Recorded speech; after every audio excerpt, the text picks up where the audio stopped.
Hey everyone, welcome to Locked On Lakers for Wednesday. Brian Kamenetsky, Andy Kamenetsky. Tuesday was exit interview day, and Rob Pelinka was preaching two things: continuity for the roster and patience for LeBron James. That's next. You are Locked On Lakers, your daily Los Angeles Lakers podcast. Part of the Locked On Podcast Network, your team every day.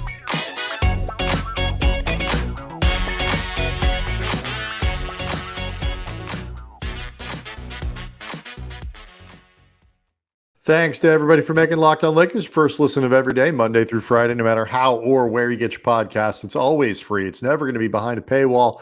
Locked On Lakers on YouTube is where you can go to hang out with 17,000 plus now subscribers to that channel. Lakers fans, NBA fans, all of whom are looking forward to a very, very interesting offseason that was kicked off today in El Segundo with exit interviews. We'll tell you all about it in just a second.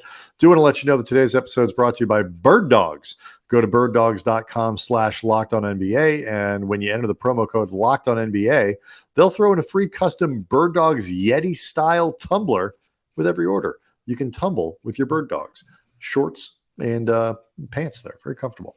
So, lot to talk about there in El Segundo as the Lakers got together in the wake of the season-ending loss on Monday night.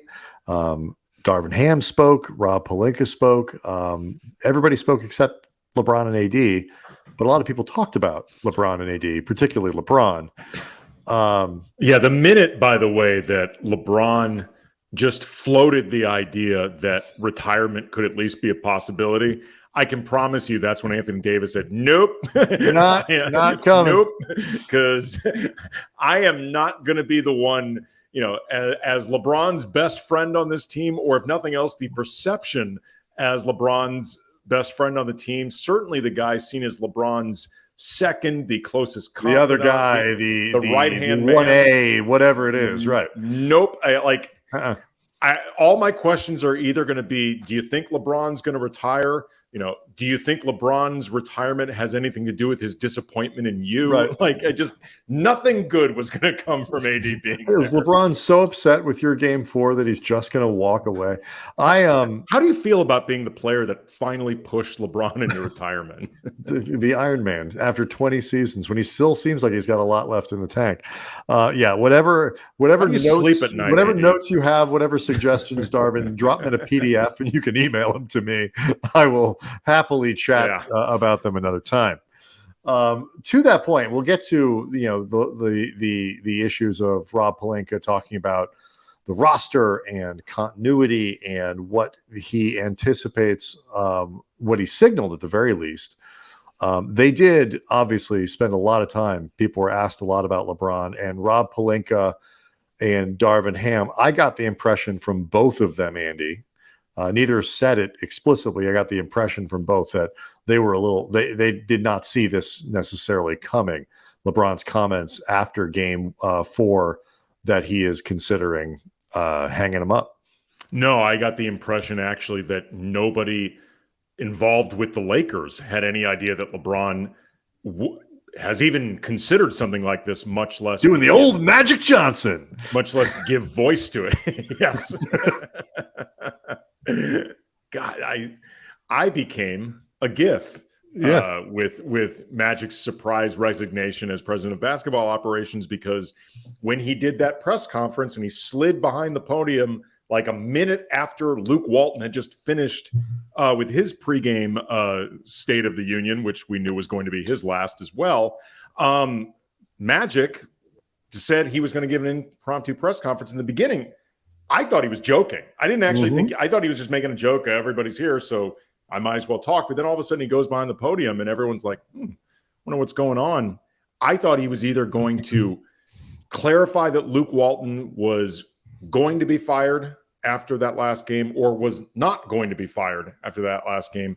Nobody, including, as it turned out, Jeannie Buss, knew that Magic Johnson was going to be resigning that day. And since I happened to be next to Magic – coming up to about, I don't know, like his rib cage, you see my eyes bug out, just completely like a Tex Avery cartoon bug out at this announcement because it was legit shocking.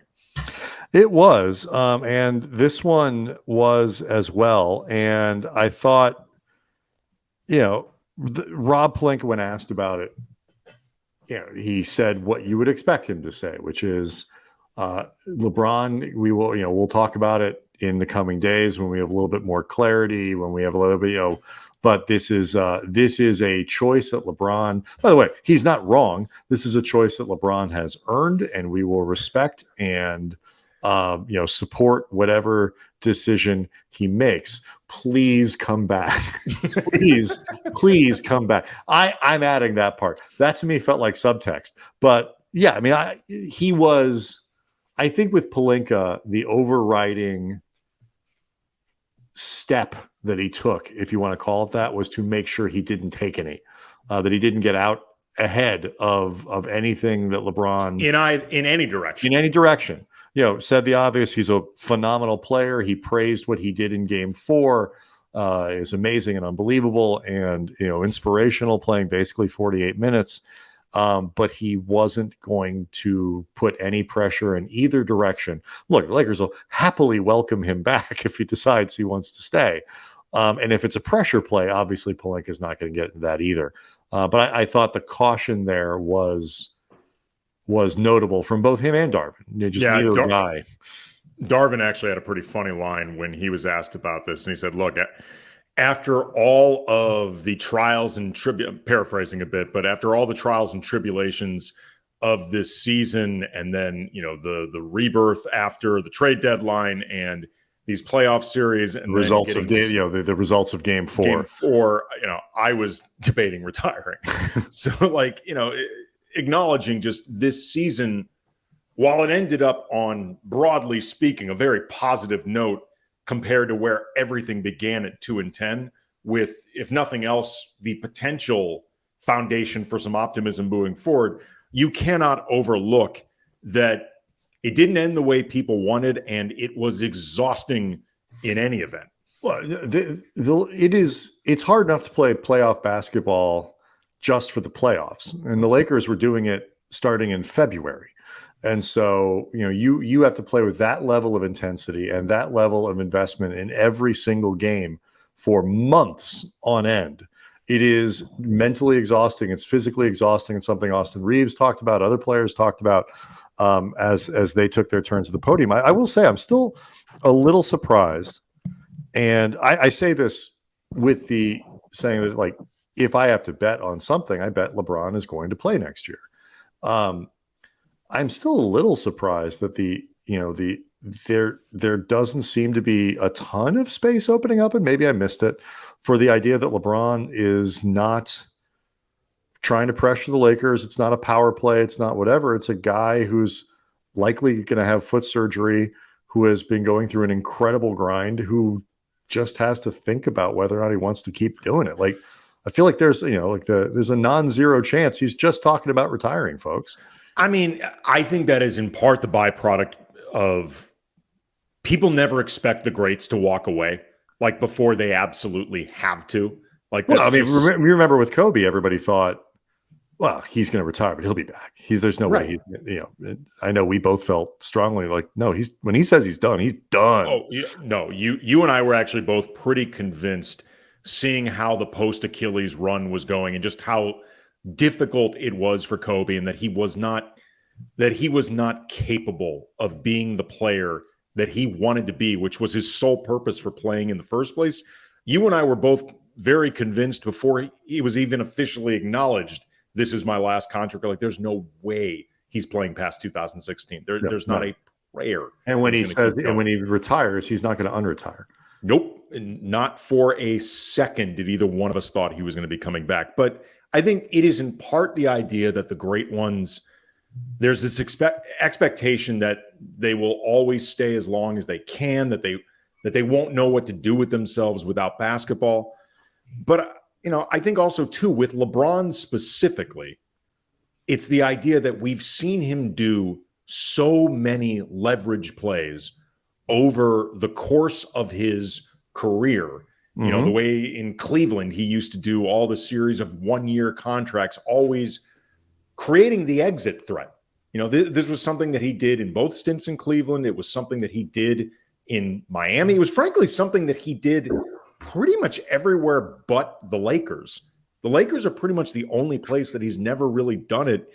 And I think that's really more about the idea that everyone knows at some point he's going to be living in LA anyway, so this is probably home. But I think with LeBron specifically, it's because he's been so unshy about the idea of putting his thumb on the scale when it comes to getting what he wants, that people just would, and he's been so overtly, at least for a while, wanting Kyrie Irving on this team, that I think there is the assumption, and I get where it's coming from, that this is all about getting what he wants. Yeah. You and I said, by the way, both of those things can be true at once. He can be legitimately mulling retirement while saying, okay, but if I'm going to come back, it needs to be for a team that has fixed some of its issues. So I just feel like, to be honest, if this was something that really is purely about leverage, and there's no way in hell that he would ever be considering retirement, I think the people closest to him would be able to sniff it out. In all honesty, I think there's something to do that. So Rob Pelinka preaching continuity, which gets to some interesting rumors and all that stuff. But we'll break down more from Pelinka, and we'll get to that next. Locked On Lakers is brought to you by Bird Dogs, the makers of shorts and pants that feature the future of comfort, which is built-in underwear. It's stitched inside the pants or shorts, almost like a layer of boxer brief that is at one with the clothing. They call it Comfort Kingdom, and you can rule your land in your Bird Dogs. You can look better and feel great while wearing your Bird Dogs. The stretchy fabric makes my legs and your legs, I've seen them, they need some help, make them look great, and they are comfier than other shorts, other pants, and they're versatile. You can wear the same pants or shorts on a golf course, a work meeting, on a date. Great attire for grilling. We're coming up to it's Memorial Day, correct? This weekend? Yeah. A lot of grilling going on then, watching some sports. Perfect for your Bird Dogs. And they're forgiving. They're stretchy. If your midsection needs a little more help, nothing to be ashamed of. You can look good in your Bird Dogs while dealing with your midsection. So go to birddogs.com/LockedOnNBA. And when you enter the promo code, again, LockedOnNBA, they will throw in a free custom Bird Dogs Yeti-style tumbler with every order. The tumbler is awesome, for real. It's worth it alone just for the tumbler. Check it out. You want to get it, get yours, get some Bird Dogs. So a couple things there. Last thing on LeBron, I think that, to me, the thing that is really an intriguing wild card is just Bronny here. Because, he's going to USC. He's, I think, proven to be an excellent prospect and all that kind of stuff. It's not like they're just shepherding him through, but not everybody's a one and done. And LeBron, who is an excellent judge of talent, I think, in terms of like how players play and stuff like that. Maybe not an excellent GM, but he knows a good player. I was going to say he's really good at evaluating talent unless it involves putting them on his own team. Correct. I think that's a good way of putting it. If he thinks that that Bronny might need 2 years in college instead of 1, or something like that, I think all of these things are live in this consideration. The other thing I thought was interesting, early rumors. We're not going to get into good idea, bad idea, but just to set the table here, we're already beyond even Kyrie Irving hearing the whispers of the Lakers having interest in Trae Young and stuff like that. So, against that backdrop of Kyrie and Trae Young, both at Game 4, by the way, there can only be one, winner. What they needed to do here. But remember in The Dark Knight when the Joker takes that pool stick and cracks it in half? And he says, there's only room for one guy on my team. Yeah. And you guys need to fight it out. Someone needed to do that with Kyrie and Trae Young. Obviously not to the death. I want them both to survive and live happy lives. But, they should have to prove it in some way. Yeah. You gotta want it. They were both there. Feels a little thirsty to me, but that's okay. Quite thirsty. Again, like D'Angelo Russell's like, dude, I'm right here. I'm right here. I'm right here. And, so against that backdrop, Rob Pelinka made it very clear that the Lakers would like to and are currently interested in and are focused on bringing back that young core, bringing back essentially the team. He's assuming LeBron comes back and AD. He is very comfortable building around those two, and around them would like to put this core group of guys that they got Reeves and Vanderbilt and Rui Hachimura, and that may or may not include D'Angelo Russell. We'll spend a lot of time on him this week and into the offseason. But I think, Andy, while it's fair to say the team won't look exactly like it did at the end of the year, it never does. Broadly, run it back currently seems like it should be the betting favorite over, Kyrie Young. Well, if nothing else, Rob Pelinka could be expressing what he thinks is a good idea. He could be hedging the narrative, so to speak. So if for whatever reason he can't retain this group, he can at least have some plausible deniability of, look, I was interested in doing this, but bleep happens in the NBA. It was not completely all within my control, but I just wanted to let people know that I and the organization were not immediately thinking about the star bleepery route, even if what we are actually at least somewhat thinking about is the star bleepery route. But they talked a lot. Rob Pelinka, Darvin Ham, pretty much every player at their exit interview expressed pretty strong interest in trying to stay together. One thing Rob Pelinka brought up that I thought was very true, and something that, as somebody who spent a lot of the season before the trade deadline saying, I want Rob Pelinka to start building next year's team now. Mm-hmm. I just want to see him making moves that could be as much about next year as this year. Turns out maybe it could be about both. But Pelinka brought up that they lost to a Denver team that wasn't just better than them. It was a team that had a lot of continuity. And you could really see the value of continuity in that loss to the Nuggets. And, he was not alone in bringing that up. Darvin Ham noted it. I believe Jared Vanderbilt noted it as somebody who used to play. Reeves talked about it. LeBron talked about it after the game. Yeah, I believe talked about it after the game. Yeah, D'Angelo Russell has been adamant on many occasions about what he thinks this team could do with a training camp. And, the degree of commitment towards the idea of coming back, I think in certain respects was contextual by player.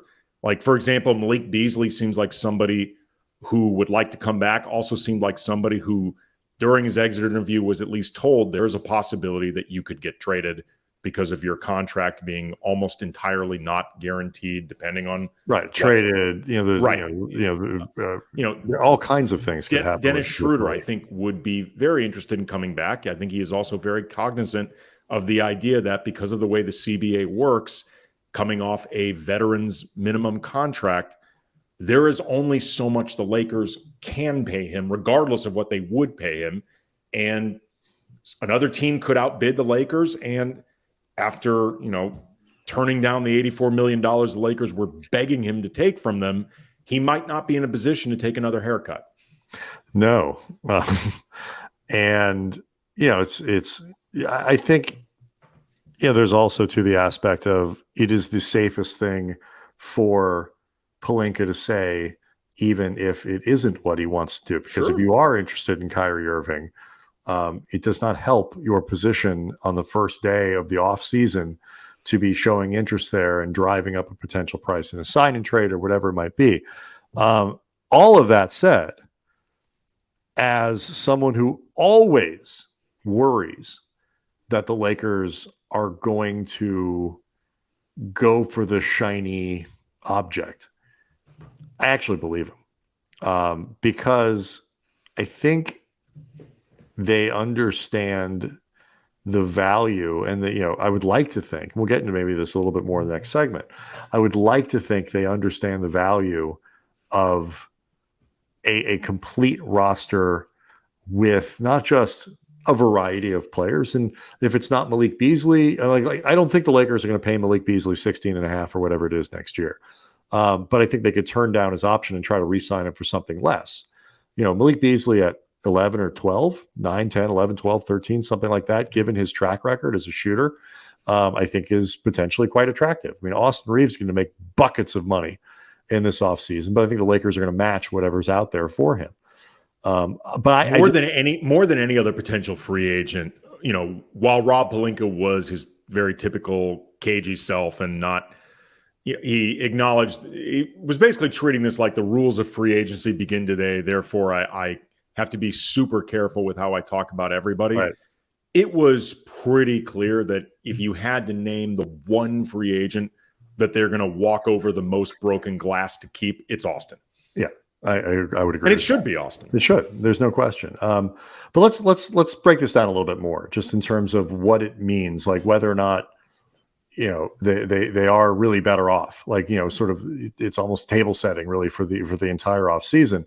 When they talk about continuity and running it back, this is a team that on the one hand got to the Western Conference Finals, only playing together for a very short time, but on the other hand, showed some real flaws once they got there. So we'll get to that next.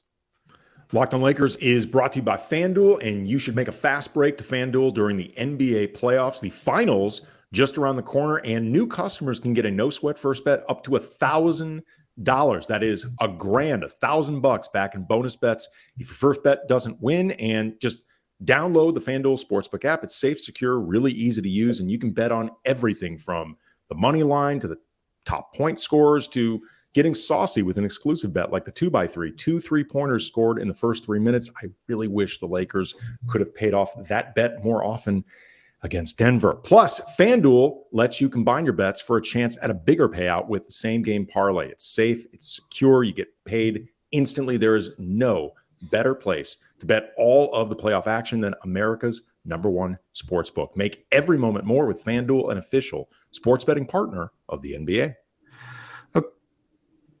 Okay, so I'm going to give both sides of this here. The run it back versus thinking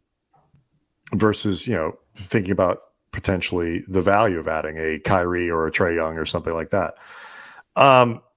Lakers had the best record, following the deadline. Like, they were really good. They won 2 rounds in the playoffs. They did all of this while missing significant players. LeBron out for weeks, and they still managed to get this done. D'Angelo Russell missed time over the course of the year. Anthony Davis missed time. It was not an easy season to get through, and they did all that, and did pretty well in the playoffs. Had a nice extended run with the training camp, with time to develop, without the pressure of having to sprint for 3 months. It is not hard to see how this team could be even while protecting LeBron, a 2, 3, a 4, something like that. Where at the very least you're not hustling to make sure you're in the play-in or trying to get out of the play-in. The flip side is, it was pretty clear, like when they got to this round, both the Denver was better, and also their offense was struggling to generate points, in part because the backcourt didn't provide enough scoring, and because they didn't get enough shooting. It is really hard to win in today's NBA when you're taking and making 23 pointers a game and making 7 of them. Like, that's just hard. It's hard. You're leaving points out there. And so that would be an argument for adding somebody like Kyrie, risky it as it is, at a time, for a part of the season where you're only going to play 6 or 7 or 8 guys anyway, at the most. I mean, as far as the adding Kyrie piece of this, I'm going to be honest, I just wouldn't do it. Like, I'll tell you right now, I would not in a million years sign Kyrie to a contract that goes longer than LeBron and AD, where you are ultimately tethered to Kyrie longer than you are tethered to either one of those guys. Yeah. That to me is an absolute non-starter. If you could, unless you're talking about like Kyrie, a 4-year, like mid-level exception, like something like that, like that's so below market value that it becomes irresponsible not to do it. But that aside, I simply would not put myself in any position where you are bound to Kyrie longer than you are bound to LeBron and Anthony Davis. I just think that's a terrible. We've seen how this movie ends so many different times in, so many different sequels It's always the same ending. So, I mean, but that part of it notwithstanding, as far as the actual pros or cons of just running it back, period, what you were talking about in terms of the flaws that were exposed with this team against Denver, they were definitely real, and they were something that the Lakers couldn't overcome for some reasons, like you talked about, having to sprint through all this exhaustion, that sort of thing. It also had to do with Denver being really damn good, and Denver quite possibly being the best team, not just in the playoffs, but maybe the best team all season, and just never really being acknowledged as such until now. Everybody just can't ignore it anymore. But I also think, too, you have to think about the Lakers as a team that played half a season together without a training camp.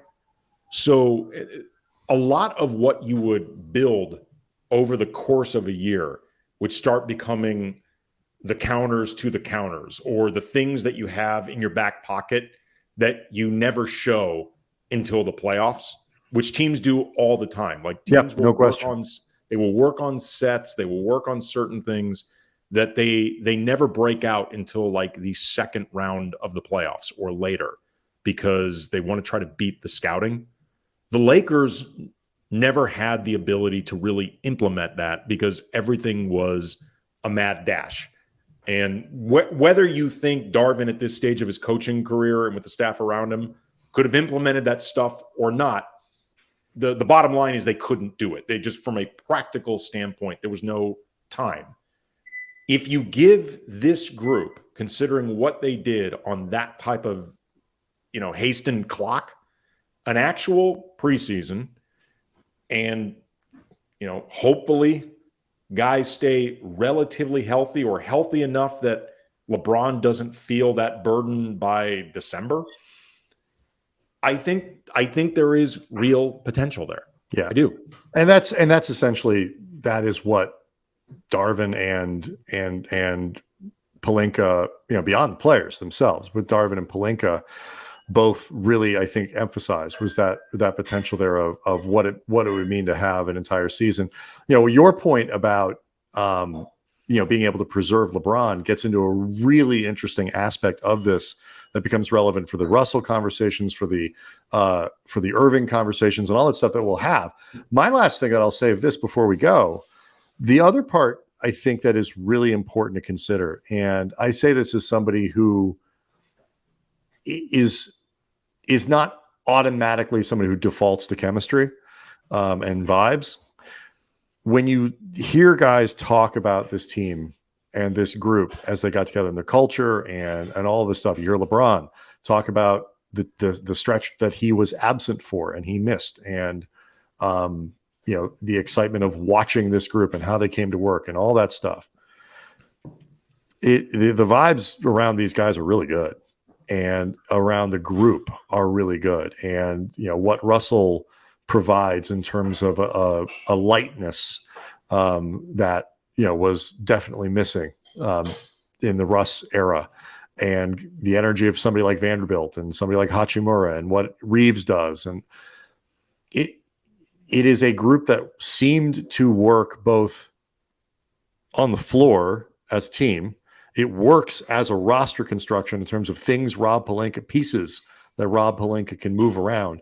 And it also seems to work on a personality level. And if you have all three of those things, and you've shown already that this team can, by definition, reach a conference finals, I feel like that's a better starting place than whatever. So I just want to mention the vibes thing, because it was the last thing that I thought was a theme that ran through everything that the players were saying. Yeah, I mean, the last thing I would say about this question in terms of maintaining continuity is that it all obviously begins with that question of LeBron and AD as the foundation.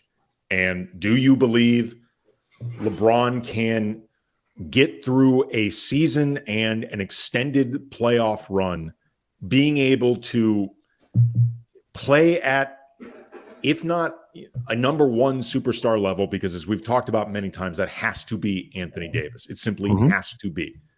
But LeBron needs to be able to play at the solid number two level of what you would expect from a star on a deep playoff run team or championship team. Like he has to be. As he said, like I think there was a quote was out there. It was like, I still think I'm better than 90 or 95% of the league. He needs to be better than 90% of the league.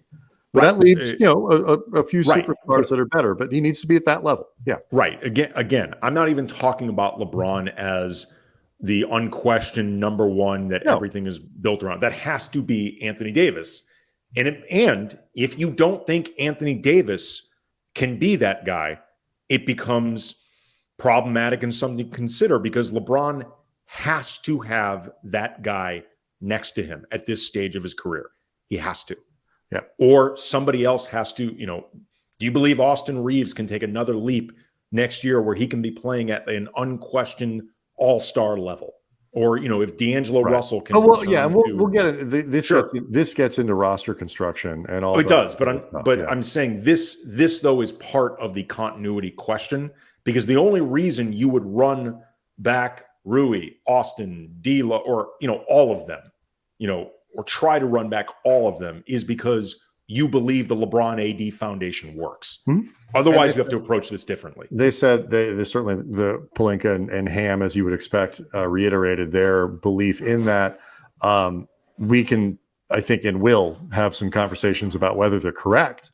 That starts over the course of the offseason, which started today. So Locked On Lakers on YouTube is where you can go to see the show, hang out with a bunch of Lakers fans and Lakers enthusiasts. You can leave us comments, leave us questions. Now is really a good time to start doing that, because we will be getting into the offseason, wrapping in questions all the time, impromptu mailbags, formal mailbags, all of it.